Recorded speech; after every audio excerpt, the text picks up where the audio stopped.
All right, everybody. Thank you so much for joining us again for another virtual forum. And for everybody in the Bay Area and California, welcome to week 8 or 9 of Shelter in Place, which I am calling the week where everybody finds creative things to do with their hair. Today's presentation is a continuation of a presentation we started about a week and a half ago on China's recovery, and we had meant to take that time also to start talking about the phase 1 trade deal developments that have happened over the last couple months with our colleague over at Dezan Shira, Kyle Freeman. So we realized very quickly we were not going to have time for that in the same forum, and we were going to do our absolute best to keep this at around 30 minutes and educational and mercifully short. With some time for questions for everybody at the end. As per usual, if you do have any questions, please use the chat function in Zoom. Post your questions there. My colleague Karina and Laurent are going to keep looking at them, make sure that I don't miss anybody. We'll try to make sure we get them asked, maybe as we go through the presentation, or maybe towards the end. It's more relevant then. So without further ado, I'm going to ask Kyle Freeman to unmute and give us a quick introduction for everybody who wasn't a part of the last virtual forum we did, and then we'll get into this thing. Kyle? Alex, thanks. So I'm Kyle Freeman. I work with Dezan Shira Associates. We're a foreign investment advisory firm. I'm a partner with our international business advisory section, and I also lead our U.S. client services desk. So I'm going to share my screen just real quick to get started.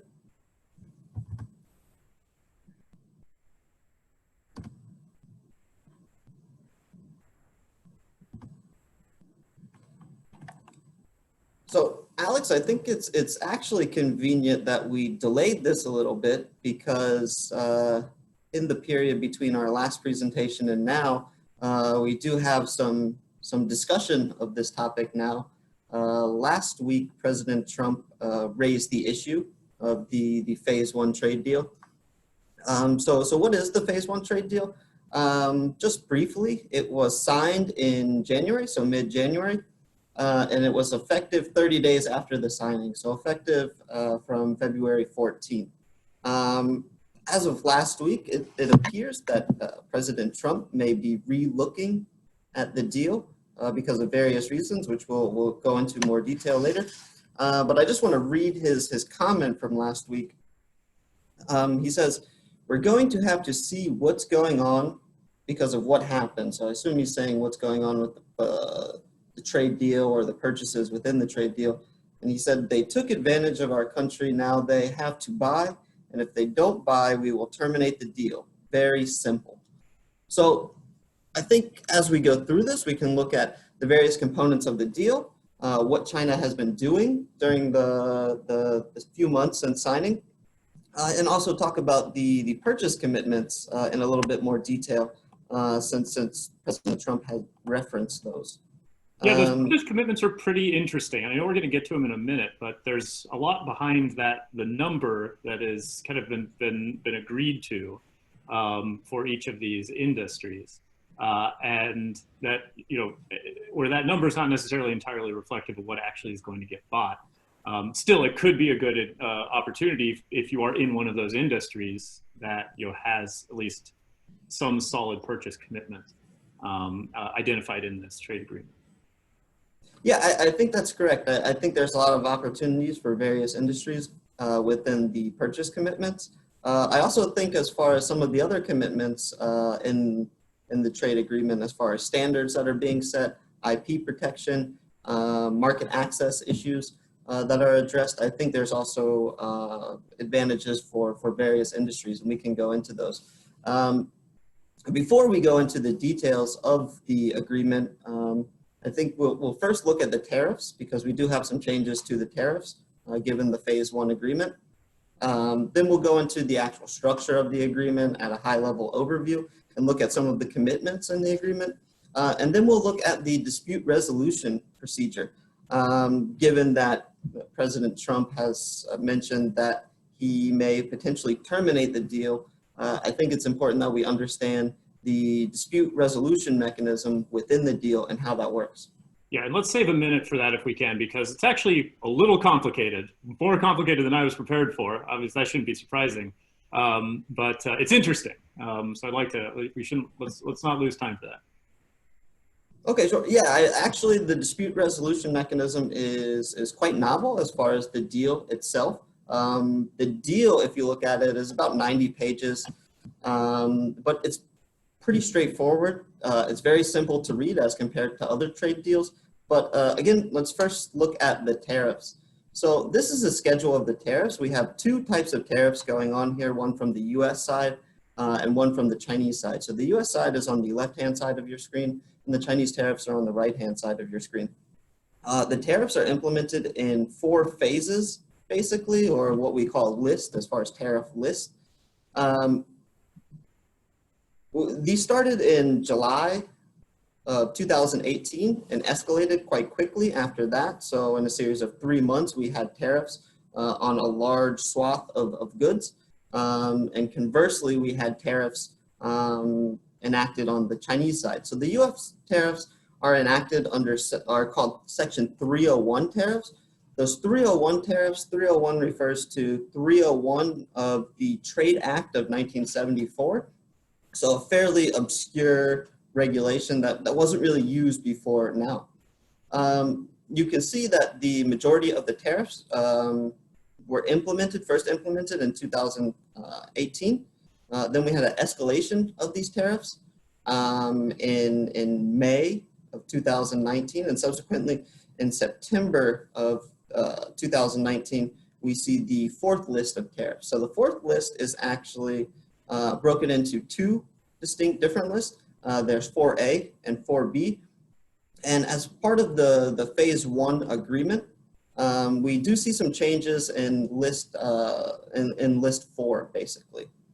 So the 4th list was implemented in September 1, but as President Trump noted, he had delayed the implementation of list 4B to allow some relief for consumers prior to the Christmas holiday. So it was supposed to be enacted or effective on December 15th of 2019. As part of the lead up to the trade agreement, these list 4 tariffs were canceled on the US side and subsequently suspended on the Chinese side. And we can go into detail later about why the Chinese side determines that it's suspended and not canceled. And also as part of the implementation of the phase 1 agreement, we see the list 4A tariffs were reduced from 15% to 7.5%. Just a quick note on these tariffs. If you're doing the math, we have the totals there of the amount of products that they cover. You can see that the amount of products covered on the US side is much larger than the Chinese side. This is because just China does not import as many goods as the US imports from China, so they have less room to put tariffs on various goods. You can also see that the Chinese side has been a little bit more targeted as far as the rates they put on tariffs. So for instance, in list 3, you can see that they have 10%, 20%, and 25%, whereas the US has a unilateral 25%. So China has been very targeted in their approach to implementing these tariffs. Specifically, some of the areas they look to target look to be politically motivated, targeting farmers and things of that nature. So what is the phase 1 trade deal? Well, there's 6 main components, and as I go through this, I've left out another main component that I referenced earlier, which is the dispute resolution mechanism. We'll cover that later in the presentation. But there's 6 main components to this. So the first one is intellectual property. This is probably the largest section of the phase 1 trade deal agreement. So I mentioned it was about 90 pages altogether if you're reading that agreement. This section is close to 20 pages by itself. So it is the largest section or standalone section within the agreement. It covers a lot of various issues as far as IP protection. You have trade secrets that are covered in there.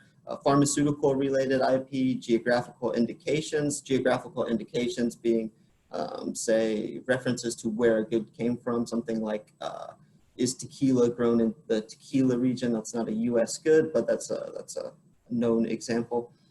Trademarks, patents, e-commerce infringement, enforcement against pirated and counterfeited goods. So there's a lot going on there. I think some of the protections here are quite interesting. So I would highlight the pharmaceutical related IP. I think this is quite an advancement to what we've seen before, but it was previously addressed in some agreements, and I'll cover that in the next slide.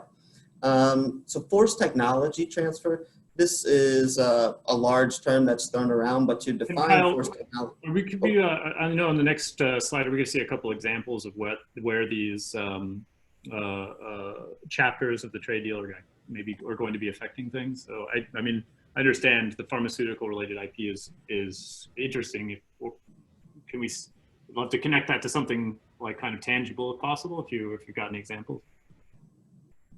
Yeah, let's cover the intellectual property and how it's being implemented in the next slide, maybe. Okay. Forced technology transfer, just to define this, it's a government compelling a company to transfer technology or IP via market access issues. So the way this is done in China is sometimes you're compelled to implement a joint venture because of market access issues. There's also various standards. Some of these are required standards. Some of these are quote unquote voluntary standards, which are de facto required standards, things of this nature. So there's a lot going on there. We also have food and agricultural products. So Alex, you were asking for examples. I think a good example in the food and agricultural products is within this agreement, we see that a lot of the standards that are implemented for food and agricultural products are more scientific based. So this section doesn't address buying of food and agricultural products. That's in the trade expansion section of the agreement. But it addresses standards for imports of food and agricultural products. It makes China's requirements for food and agricultural products a little bit more scientific based. The example I would give here is for a long time, US beef exports to China were banned. So you were not allowed to import US beef into China. And this was about a 14-year ban from 2003 all the way up until 2017. And the reason was because there were various cases of, if you remember, mad cow disease found in the US in 2003. And that continued for a 14-year ban, even though there was no danger for US beef products after that initial health scare had passed. So in 2017, that was changed. And there were limited amounts of US beef allowed to be imported. However, there were still restrictions on that. So for example, cows that were over 30 months old, beef products from these types of cows were not allowed to be imported. In the phase one agreement, that has been corrected. So now the US has more leverage to, or more avenues in which to export beef to China. They are now allowed to export beef products from cows over 30 years old. So there's a lot going on in the food and agricultural section as far as standards and market access issues. Financial services, this is probably one of the industries other than food and agriculture where we see big winners in the phase one agreement. So it covers a lot of various industries. Specifically, it addresses banking services, it addresses credit rating services, electronic payment services, financial asset management services, insurance, lots of various different types of insurances, and securities and fund management services. So basically, this section here is allowing a lot more market access for these. So it's removing foreign investment caps for various industries. So specifically, foreign investment caps have been removed for the insurance industry. These are still being implemented. and also for securities and fund management companies. And this has recently been implemented, as we'll look at. It also notes that there will be expedited review processes for approvals in these industries. It doesn't specifically address, I think, what is a main concern potentially for this industry is licensing. So we've removed some of the market access issues, but there are licensing. So within the agreement, there are certain financial services sectors that do have expedited licensing processes. So specifically, the electronic payment services area, they've confirmed timelines for approving applications. This has been a large issue for many years as part of China's ascension to the WTO. They were supposed to allow foreign payment services to enter the market, and they haven't done so for about 20 or so years. So we don't see companies like Visa or MasterCard fully entering the Chinese market without having to partner. The reason for that, though, is not because they cannot operate in the country, but they have not been given the licenses, right? That's where the hang-up has ended up being. It's you know, they're not like strictly barred from operating, but without those licenses that they haven't been able to access, they are in effect barred from operating. Is that accurate? Yeah, that is correct. So the licenses for these companies have not been approved. So we have seen movement on this topic just before the Phase 1 trade agreement, so we can link these. MasterCard was the first foreign payment service or U.S. Payment service to be approved for licensing. So that was done at the end of 2019. And within this agreement, there is language that says China agrees to expeditiously process applications for these licenses for other companies. So we may see other companies being approved shortly. Also, I think the financial services section of the deal is interesting because it's one of the few sections where we see also commitments that the U.S. has to implement. So the U.S. also commits to expeditiously, I think is the exact term, approve Chinese companies for U.S. services in these areas. So I think that's an interesting component of the financial services section as well, where we don't necessarily see a lot of U.S. commitments in other chapters of the agreement. Exchange rate policies. So these are basically referring to currency manipulation. So in August of 2019, the U.S. Treasury labeled China as a currency manipulator. As far as labeling a country as a currency manipulator, there's actually three components to that. The U.S. Treasury defines these as part of the Trade Enforcement Act of 2015. So it is, one component is if a country is running a bilateral trade surplus. Another component is referring to the current account surplus of a country. And the final component is it a one-sided currency intervention? And is that currency intervention persistent, and does it add to the GDP of that country? So if we look at what China does as far as how they manage their currency, I think it's difficult to actually label them as a currency manipulator. They actually generally tend to, at least within the past several years, prop up their currency as opposed to devaluing their currency. So they do run a large trade surplus. But as far as the other two components of the requirements, I think it's very difficult to say China meets those standards. And actually, if you look at the Treasury reports, because these are reviewed semi-annually by the Treasury Department, from about 2016 all the way up until August of last year when they labeled China a currency manipulator, specifically Treasury said that that China did have a large trade surplus with the U.S., but they didn't meet the other two requirements for being a currency manipulator. And that was mainly because China was propping up its currency, not devaluing its currency. However, China, in about July or August of last year, China decided to not so aggressively prop up its currency. You could say that was in reaction to the trade war to provide its companies some advantage as far as exports. Also leading up to that action, there was a G20 meeting in Osaka at the end of June, I believe, of last year. where there was a somewhat not so productive meeting between Xi Jinping and President Trump. And after that, we saw that the Chinese currency policy changed a little bit, and they did not so aggressively prop up their currency. After that, we can see that the US Treasury labeled China as a currency manipulator. But prior to the implementation of the Phase 1 deal, the US Treasury removed China from a list of currency manipulators. And I'll go into why that's important in a second.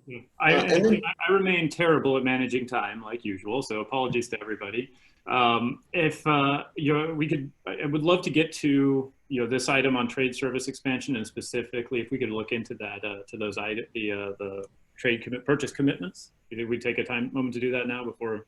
Yeah, let me just jump in and cover these. So as far as what China has done, as far as their commitments to implementing these, I just want to highlight a few of these. Intellectual property. So I mentioned I would talk about this earlier.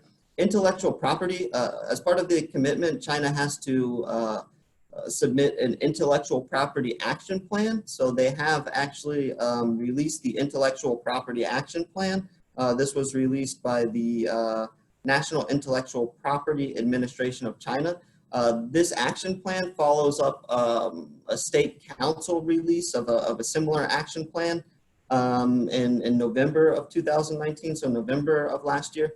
I think what's interesting here is that one, we're going to be looking to see what is the enforcement of this action plan, but also the fact that the CNIPA released this action plan and not the state council is interesting, because the CNIPA is a lower administration than the state council. And so our question here is this as forceful as what the state council released last November or last fall? Technology transfer. This was addressed actually in legislation relating to foreign investment prior to the implementation of the Phase 1 deal. So that was addressed in a new foreign investment law in China. Food and agricultural services. So we went into this, I gave you an example earlier, but now we have tariff exclusions to facilitate the import of food and agricultural processes.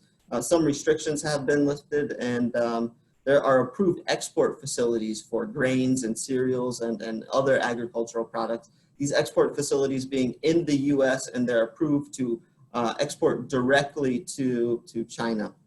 So this is an expansion of that and facilitates trade a little bit more easily. Financial services, we have foreign equity limits removed in securities and fund management companies as of April 1. So that was an expedited timeline. The removal of these caps was moved up actually about 9 months because of this agreement. And then exchange rate policies, I mentioned China was removed from the currency manipulator list. So Alex, what you were referencing is we want to look at the purchase agreements, because these seem to be the crux of the deal, right? President Trump seems to be very interested in these purchase agreements. Also, the trade, Robert Lighthizer, who's representing the US in the negotiations, he seems to be a fan of these managed trade policies. So he worked on various policies in a similar fashion in the Reagan administration relating to purchases from Japan. So those purchases from Japan at that time were aptly named voluntary import expansion, but basically they were required purchases from Japan back in the 80s. And we see a similar type of policy being pursued by Lighthizer in the Phase 1 trade deal. So these break down. This was, I think, I was looking forward to this being, for our part, particularly valuable, because again, we're going to be involved in the China International Import Expo in 2020, which is again now scheduled to go ahead. And we were trying to look at all the opportunities for, where the government is going to start directing purchasing, especially around an event like that, which is heavily government directed, centrally government directed.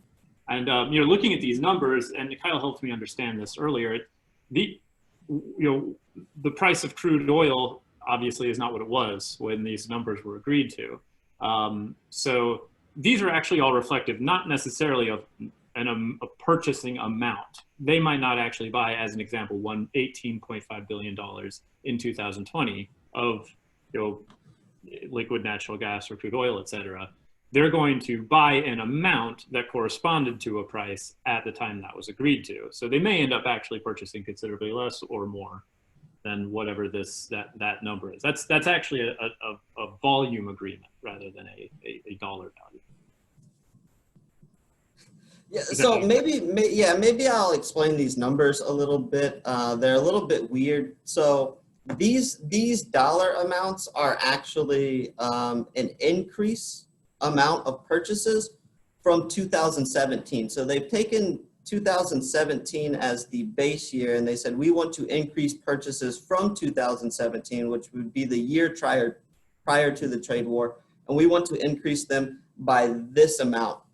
And so these are the amounts that they will increase trade from 2017 numbers by. These are the numbers that are in the agreement. The USTR, the U.S. Trade Representative's Office, after the agreement came out with a fact sheet that actually says the dollar amounts that need to be purchased to meet the agreement commitments. And we'll go over those in just a second. But I just do briefly want to talk about how these are divided. So I've put them in descending order as far as the largest commitments at the top down to the lowest commitments. So manufactured goods are the largest components here of the commitment purchases or the purchase commitments. The next largest is energy goods. Then there's services. And then finally, we have agricultural goods. So the purchase commitments are staggered over 2 years. So we have purchase commitments that China needs to buy a certain amount of products in these various categories for 2000 or for 2020, sorry. And then also they need to make purchase commitments at a different volume or a different amount in 2021. And then we have the 2-year total. And so the 2-year total is 200 billion in increased purchases, actually. So how is China doing this? Because as I referenced earlier, or how is China doing as far as these commitments? As I referenced earlier, Trump seems to not be happy, and specifically, he seems to not be happy because trade is down. Trade is down in large part due to the effects of the coronavirus on the Chinese economy, but also to some degree on the U.S. economy. So if we look at the Q1 numbers from these various products, so we've tracked these products here, and we look at the year-on-year growth, we can see that manufactured, and I've only looked at the ones that are covering physical goods, so I'm not examining services here because it's a little bit more difficult to track. Manufactured goods are down 20% or just a little over 20% for Q1 as far as on a year-on-year basis. Agricultural goods are down almost 14% on a year-on-year basis for Q1. However, energy goods are actually up. So if I wanted to just note some interesting changes as far as some of these numbers. So we do see a decrease in pharmaceutical products being exported to China. This could largely be probably represented by the fact that during the epidemic in China, the COVID-19 epidemic in China, the healthcare services were more focused on necessary services and not elective services, and that's where we see a large portion of U.S. pharmaceutical exports to China is the elective related services. Also, as far as manufactured goods, the Chinese car market has been slowing down for the past about 2 years. However, it's really fallen off a cliff as far as in Q1 because of the epidemic in China. And so those purchases of cars are way down as well. Agricultural products, I've noted that oilseed exports are down considerably. Oilseed exports, I think, as far as meeting the targets are very important because oilseed exports, as far as the agricultural products noted within the agreement, are one of the largest components of the exports. So they have the highest export values as far as those agricultural products that are noted. And these oilseed exports are actually down considerably, almost 85% for Q1. However, there are some winners in Q1. So as I mentioned, there are an increase in meat exports to China in Q1. Some of that relating to the beef um, standards that I mentioned earlier. Also because of some internal issues that China has had with their pork supply chains domestically. Pork products or exports have increased for Q1. However, I think this is potentially in jeopardy because as a number of you are aware, we do have some issues with meat packing plants in the US and some of those being closed. So Smithfield Foods, I believe, recently had to close and then reopen a meat packing plant. Now, I believe that was their largest meat packing plant in the US. So there's some question as to whether these meat exports can continue to grow as we've seen in Q1. And also cereals, grains grew considerably in Q1. So the export of those to China grew considerably in Q1 as well. This was probably linked to China replenishing their strategic reserves of these types of commodities. Yeah, Kyle, yes. Just because we're going to go over, and that's fine, but a couple of folks did have some questions. I just want to circle back to them really fast in case they need to drop off. I know Nirmal was curious if there were any examples regarding action towards pharmaceutical related IP, like anything specific in that space that you could point to that would kind of help people understand the effect of that part of the trade agreement? I think as far as the expedited IP for the pharmaceutical related IP, I think the important area is that there was expedited approvals that are part of this agreement. I don't believe these have been implemented yet. They were part of the action plan, so they're addressed in the action plan that I noted. But these were actually, as far as patent registrations for pharmaceuticals in China. So previously, these took quite a long time, longer than what we see in other countries. China has committed to expedited patent registrations as far as pharmaceutical products. So I think that's an important area and really something that I think will help US companies, but also I think will help Chinese consumers have faster access to these types of pharmaceuticals. And I'd encourage anybody, if you do have some questions that you want to address but don't want to ask to everybody here, follow up with Kyle directly. Maybe share some of those documents he's been working with. Yeah, and so lastly, I just wanted to note energy exports are surprisingly up. So the refined oil products, the export of those are up. However, there's a collapse in the oil market as we've seen. So there's some question as to whether this can be sustained throughout the year. And another point I wanted to note here, and I think it's quite substantial, is that the exports of liquefied natural gas, LNG, are up as well.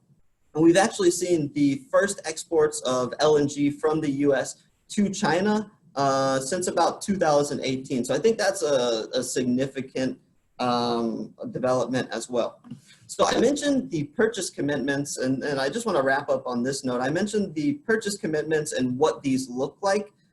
So if we take the purchase commitment numbers that I mentioned earlier, on the right-hand side of your screen, we've broken these down into monthly targets. So we'll take those purchase commitment numbers and we'll basically divide them by 12, and we get our monthly targets or monthly purchase targets that China needs to meet.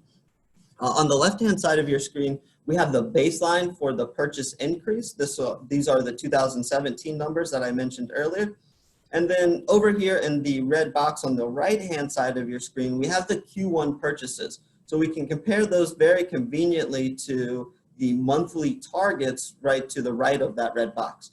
We can see that for Q1, China is vastly under their purchasing commitments within the agreement. So we can see based on these charts that China is, well, let's say in total, they're under 50% of their monthly targets for the first 3 months. If we break these down into other components, we can see that maybe some areas are doing a little bit better than others. As I mentioned, energy is doing better than the agricultural and manufactured goods purchase requirements. But overall, China is not meeting their purchase requirements as far as monthly targets for any of these categories. The important thing to keep in mind here is that these are annual purchase commitments. So over the next several months running up to the end of the year, China does have time to make this up. However, the difference between what China has purchased so far and what China has agreed to purchase is quite large. So the question is, will China be able to make up for these? I think it's difficult. In my personal opinion, I feel that the purchase commitments were always quite ambitious. And with the COVID-19 pandemic affecting China and now the US, I think it's going to be very difficult for China to meet these purchasing commitments. One point I would note is that within the dispute resolution mechanism, there is kind of a force majeure type of language that says the agreement can be changed if there is a natural act. But I don't think that Trump will use that clause to relieve China of these purchase commitments, and he's already voiced concern about these purchase commitments. I'm going to skip China use that to relieve themselves to some degree. I mean, is that the dispute measure? I mean, I know we're going to go into this just a minute, but as I understand it, it could be implemented either side at any time. Yes, it can. However, the language of the force majeure article that I referenced is that both parties would need to agree to implement this clause and come to a negotiated agreement on how to settle it. Given that Trump has been very aggressive on the fact that he wants China to meet these purchase commitments, I don't think that the US side would agree to enact this clause. So China may raise this clause if they can't meet their purchase commitments. However, I don't think the US administration would agree to negotiate on this point.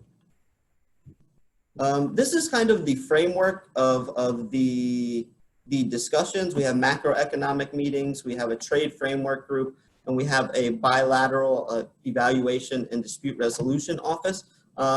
Just quickly, that last one is the more important point, and I want to jump into the dispute resolution mechanism. So the dispute resolution mechanism is quite novel for a trade agreement. Basically here, I've listed the complaining party, and then we have the complained against party. These are the terms that are used in the agreement. And then I have days noted. These are the days that can be used as far as that step. And then if there's not a resolution reached within that amount of days, then it escalates to the next step. So the first issue would be that the dispute is raised by the complaining office and is submitted to the bilateral evaluation and dispute resolution office of the party complaining against. So basically, in most cases, we can assume that that would be the US being the complaining party and raising a dispute to China. They need to settle it at this working group level, basically within 21 days, or it escalates to the deputy USTR trade representative level and a designated vice minister level on the China side. Then there are 45 days to settle it at this level. If it's not settled at this level, then there's 30, then it escalates to a next level, which is the US trade representative level and a designated vice premier from the China side. And then it needs to be settled within 30 days at this level, or both parties enter into expedited consultations in response to how it will be addressed. If the complaining party feels that within this time frame it has not been properly addressed, then they have the right to suspend their obligations under the agreement or introduce remedial measures. So they could suspend their obligations under the agreement, potentially by unilaterally pulling out of the agreement, or they could implement remedial measures. And we can assume that given the discussions coming out of the US, that these remedial measures may be implementation of additional tariffs or escalating tariffs. At this level, it's important to note that if the complaining party takes action against the complained against party, the complained against party cannot take retaliatory action. So I think this is an important point here. And this goes back to, I mentioned that China has suspended their tariffs, but not canceled them. I think what China will do potentially is that they will look to unsuspend their tariffs and say this is not a retaliatory action. We're no longer choosing to enact the suspension. So I think we'll have to see what happens there. And then also, if the complained against party feels that the complaining party has acted in bad faith, the complained against party can unilaterally withdraw from the agreement as well. So I think this is really important to keep in mind, because either party can potentially unilaterally withdraw from the agreement in quite an expedited manner. So this needs to be managed in a fairly responsible way, I think. And it seems like some of the language in here, Kyle, it makes it that much easier to do that in a way where if the complaining party simply feels like that has not been met, whatever the recourse is to their complaint, they can simply back out, even if the complaining party feels they have met the obligation under the complaint. Yeah, I think that's true. There's a lot of room for action within the dispute resolution mechanism, and actually within large parts of the agreement. If you look at the agreement, there's a lot of room for action, not only in the dispute resolution mechanism, but going back to the purchase commitments that we were talking about. It doesn't say in the purchase commitments, it doesn't say how China needs to fulfill those purchase commitments. So in the purchase commitments, China could, look to use state-owned enterprises to meet those purchase commitments if they wanted to. And these purchase commitments could potentially have a really distorting market effect in future years, depending on how China plans to implement them. But yes, you're correct that the dispute resolution mechanism is really a streamlined mechanism and allows for a lot of action on both sides. So it could escalate quite quickly.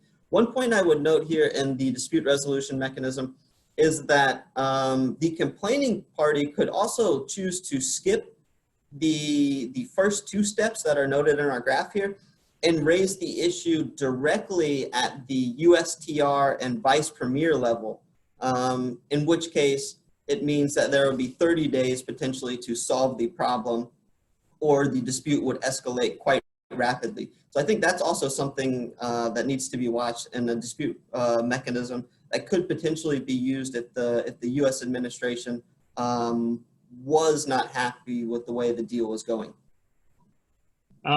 So I know we're over time, and again, I apologize for everybody. One more of these moments where we take an extremely ambitious topic and we never condense it down to the 30 minutes we hope for.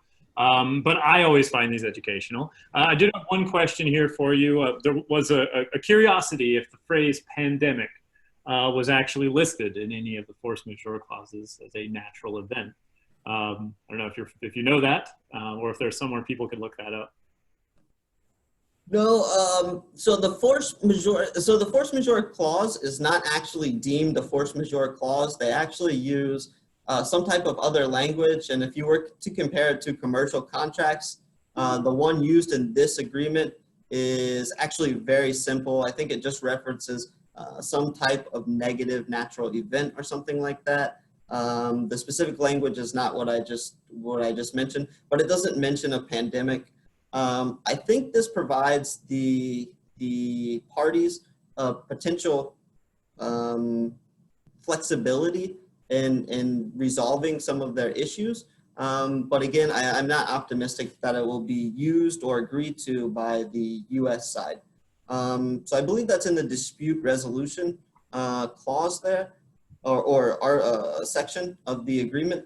If I have my contact information here, if you're really interested, I can send you the specific clause that references that. It's very short. I think it's only about one sentence or so, but it does not specifically reference pandemic. Awesome. Thank you, Kyle. Well, I haven't seen any other questions here. If anybody has a last one, you're welcome to put it up. Kyle, thank you again, as always. We may have to have you back as this progresses, certainly as we look at what happened, what's happening over the course of quarter two, and get some more updates. But this has been extremely educational, as always. Thank you, everybody, for joining us, as always, again, and we will have an update on our next virtual forum soon. And enjoy your evening. Okay, thanks, Alex, and I'd be happy to join in the future. Thanks.